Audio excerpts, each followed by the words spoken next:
Alright, so now we're on to the... I don't know what you would call these. Basically, the winners of each match are going to take on one another until we have one winning team.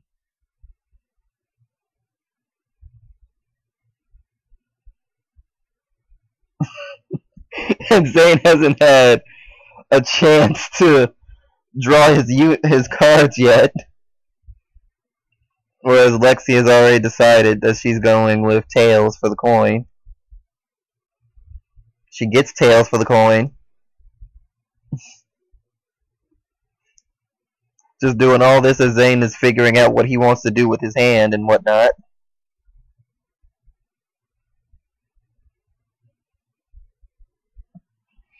And now here we go.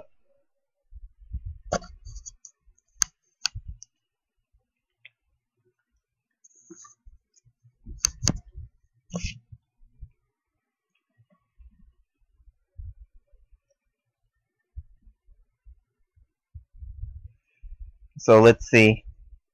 Zane's turn now. He rides Orthea.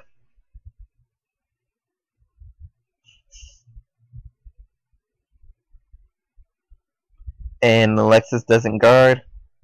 Grade 3 confirmed. When he was up against Neobuster, Zane had a really hard time getting his grade 3 in spite of everything he did.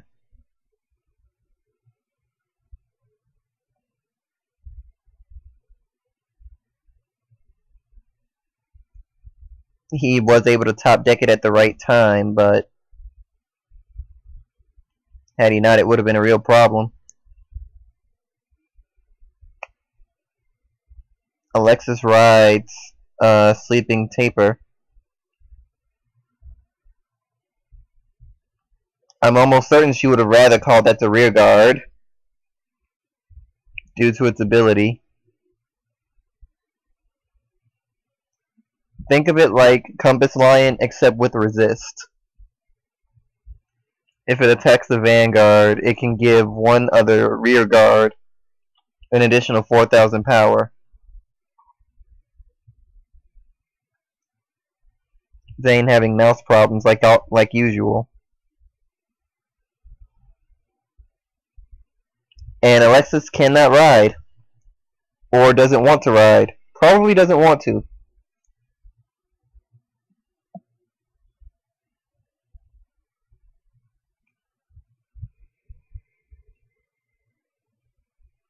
I wholeheartedly believe that she actively just chose not to guard.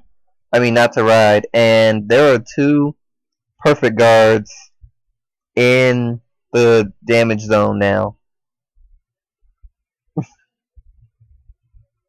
Alexis doesn't want to deal with the stride antics. So we have Ride to Savas. And straight into battle phase, not even calling other rears that have a chance of being attacked. Alexis no guards and gets critical.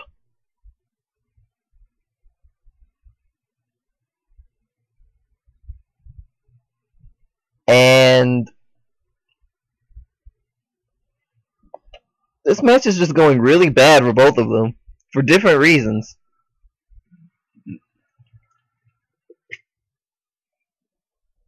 It's evenly matched in the sense that no one wants the match to be going this way. Which is a really weird way for it to be evenly matched.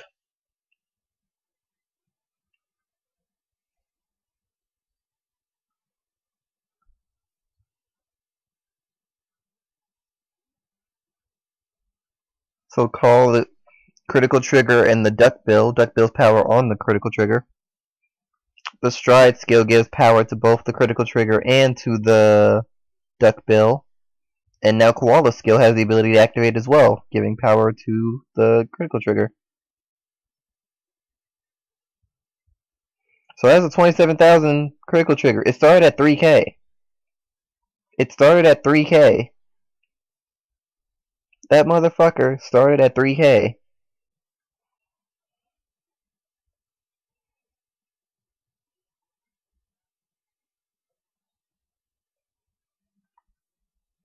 Neonectars, ladies and gentlemen. I mean, not Neonectars, Great Nature. They're both from the zoo.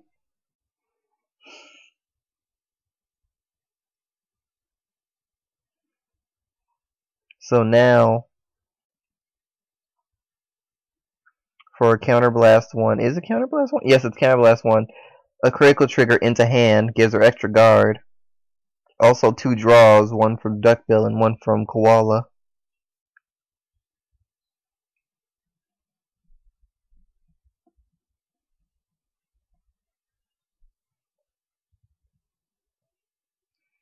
Alexis doesn't like her hand right now.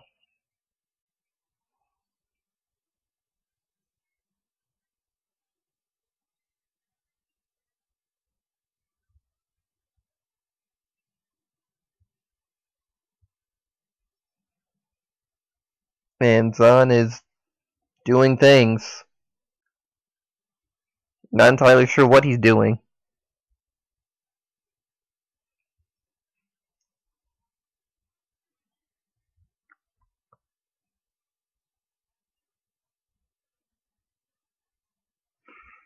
If he's trying to build hand, the best thing he could do is use Bubble Edge on Magnum Assault. And then just do 2 whiff attacks from this side. Attack with the Vanguard. If she doesn't guard, then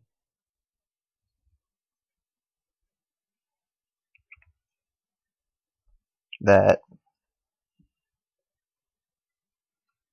Then boosted attack, Magnum Assault. Second attack.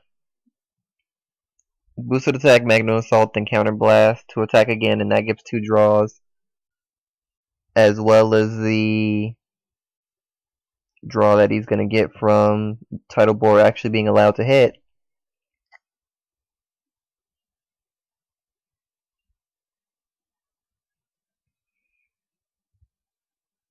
And also Alexis loses her starter.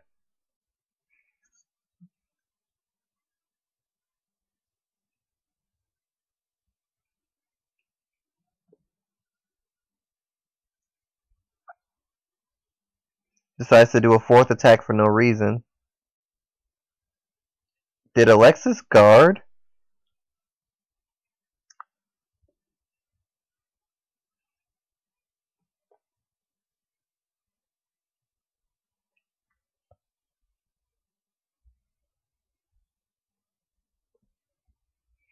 Wait a minute, I know why she guarded.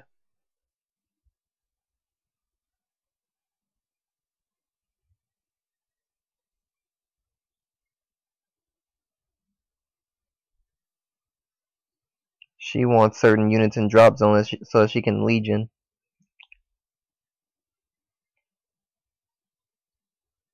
Which means we might see her Legion right now, actually. What does the stand trigger do, actually? During your end phase, when your unit is put into the drop zone from the rear circle, you can counterblast 1.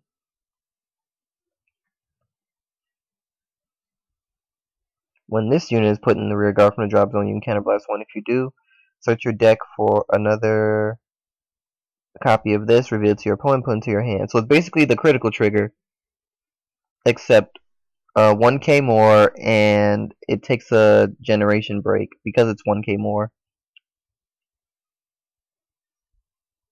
Makes sense? Question mark? So we have Legion skill, just the same thing that she did with me. Stacking the Legion skill, and as a result, even if Zane lived through this turn, she gets 4 draws just from the Legion skill.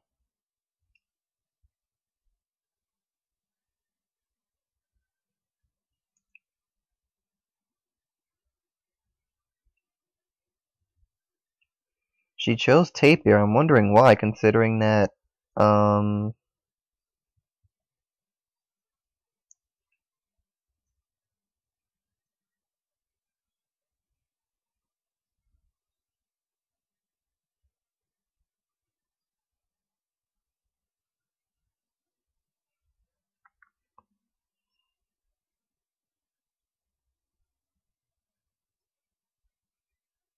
she targeted the Vanguard with the first attack. Break Ride is in effect, so it did gain power from it. Oh, that's another thing to keep in mind, is that each time a rear guard attacks, she can give 4,000 power to another unit, and at the end of it, for every attack she gets from this, she gets a draw. So basically, Zane is about to be Aqua Forced against something that's not Aqua Force.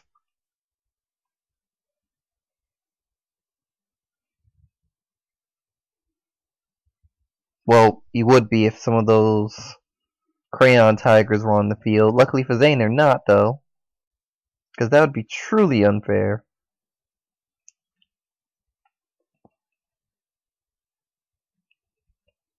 Also keep in mind everything targeted by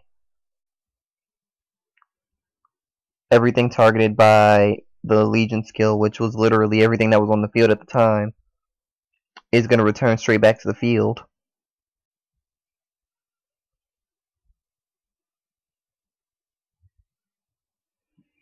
So Alexis literally loses nothing and is going to draw a ton of cards.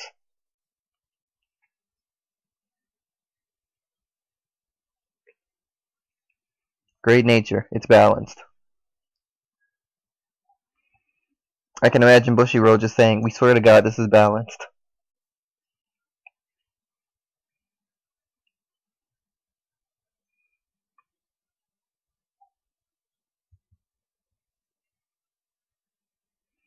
Alexis likes her 7 draws. She can't afford to take another damage, but with a hand like that, I think she can guard. It's very possible for her to still take a damage depending on what happens, but I think she can guard. Just a hunch.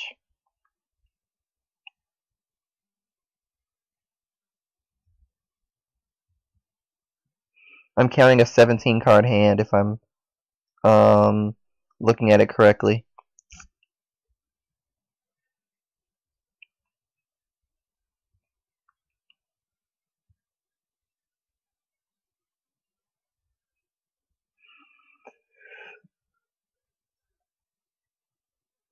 Zane forced to discard 2 units for stride. He had to discard Tidal Assault. He did not want to discard Tidal Assault, but he had no choice. He also had to discard Orthea, so basically he just discarded 2 conditions of getting 4 battles. Of course, the fact that Sutasha can attack from the back row in itself is a 4th battle condition.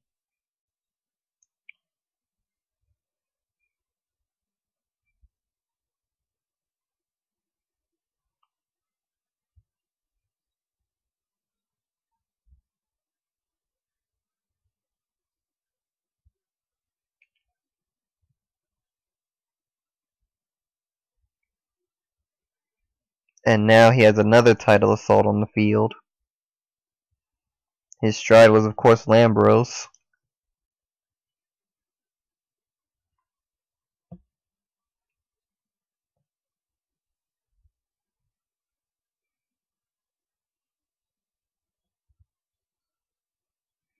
And now we have Magnum Assault.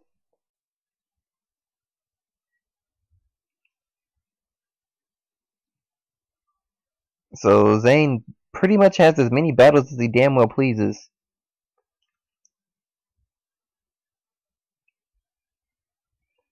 First attack is to the rear.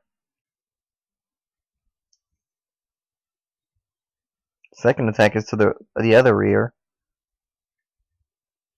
The third is likely going to be 12,000 to the Vanguard.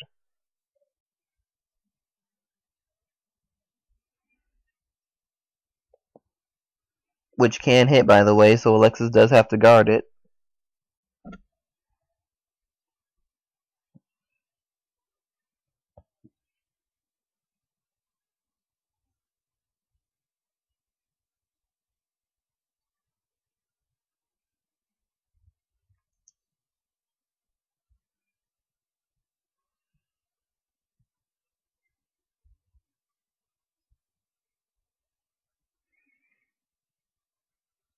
Well, Zane apparently wanted to do something different from what he did, but now he has to do it differently. He was gonna attack boosted, then stand Magnum Assault so that on the Lambros freestand it would be 21, but that's not what he did.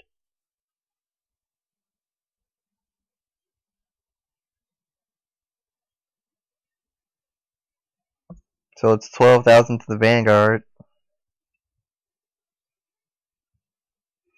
And this is something that Aqua Force has become really good at doing, I should mention. They've gained versatility in the fact that they can just do a lot of different shit.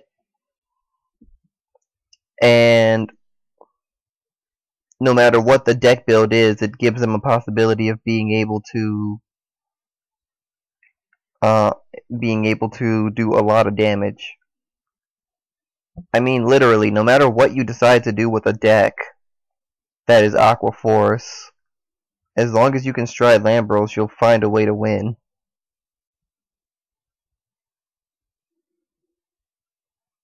I think she retired for Savas' skill already. I think that's why Tapir went to the drop zone.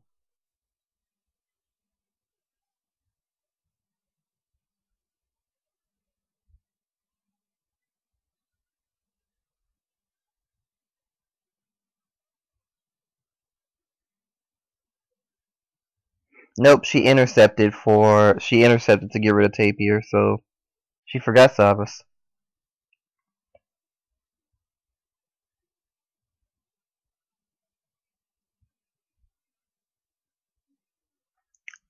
There were 2 grade 3s in that. And keep in mind, 2 of Zane's what do you call these? 2 of Zane's perfect guards are in the damage zone, which means he can only have 2.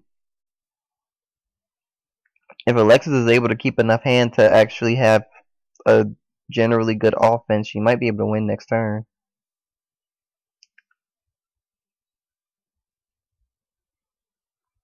Unfortunately for her though, Zane has a lot of battles.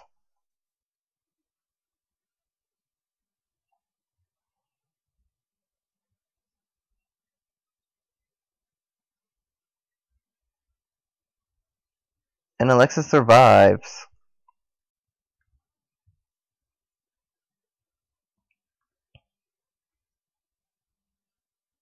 Almost. Now she survives.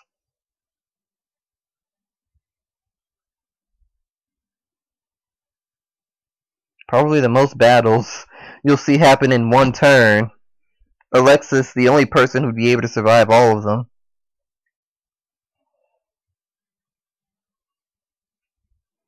And now she's re-legioning. Putting back 2 stands, a heal, and a raccoon.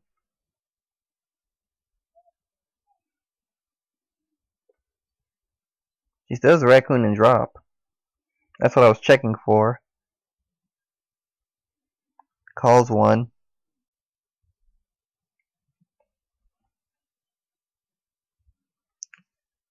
And that's Crayon Tiger.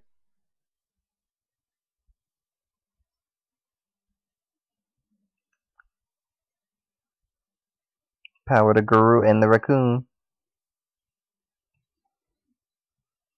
If Guru Tiger's attack hits, if on hit its power is 20,000 or more, it will give a draw, but Alexis without a boost to that unit doesn't have the ability to do that. But Crayon Tiger will give it a restand and it will gain 4,000 power. She gets a trigger.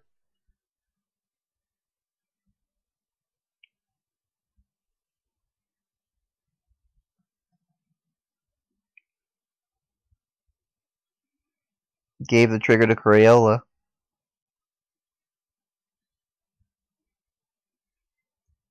Zane is able to perfect guard that. And is able to guard the rear. Now Alexis gets draws.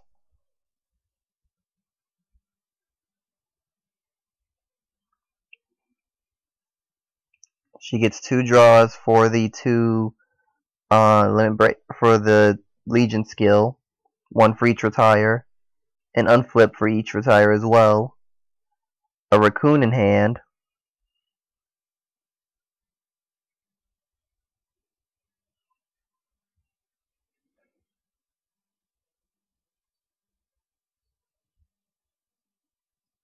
what did she just return? Shell, and duckbill. Okay.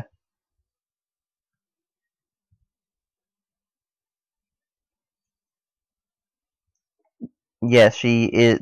That does exactly what you think it does. This deck can recycle its own perfect guards just through those kinds of abilities. And once again, thanks to Legion skill, she didn't actually lose anything from her field. So she still has 2 intercepts.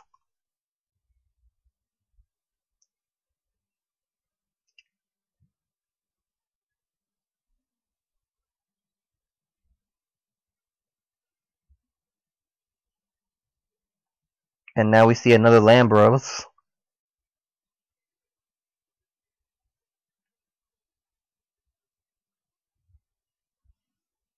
And this is definitely what you call a level of mastery of these clans from both sides. Because it's easy to see that there's not a lot of people who'd be able to do this sort of stuff with these units, with these clans.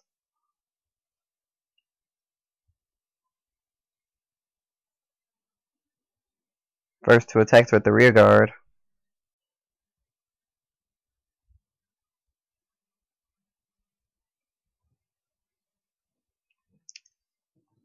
Alexis might not have the ability to guard everything.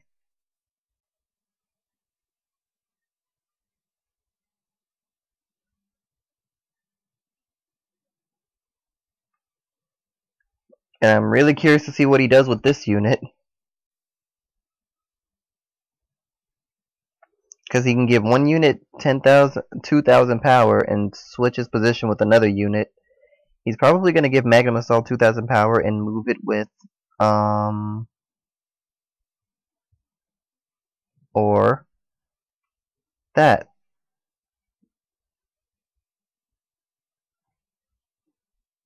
That works too.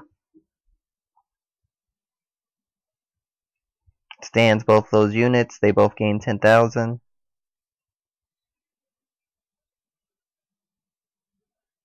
Zane heal triggers.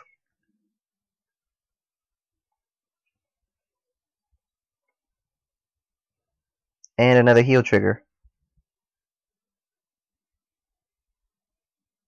And a grade 3. If Alexis had a heal trigger there, she actually would have been able to make a comeback and potentially win, but unfortunately that just didn't happen. Good game, really strong match. Good showing for both sides in both decks. This is definitely something that people should aspire to do with these clans. So good job to both players. Moving on to what could be the final match if Callum wins. If he does not, Zane has one more match.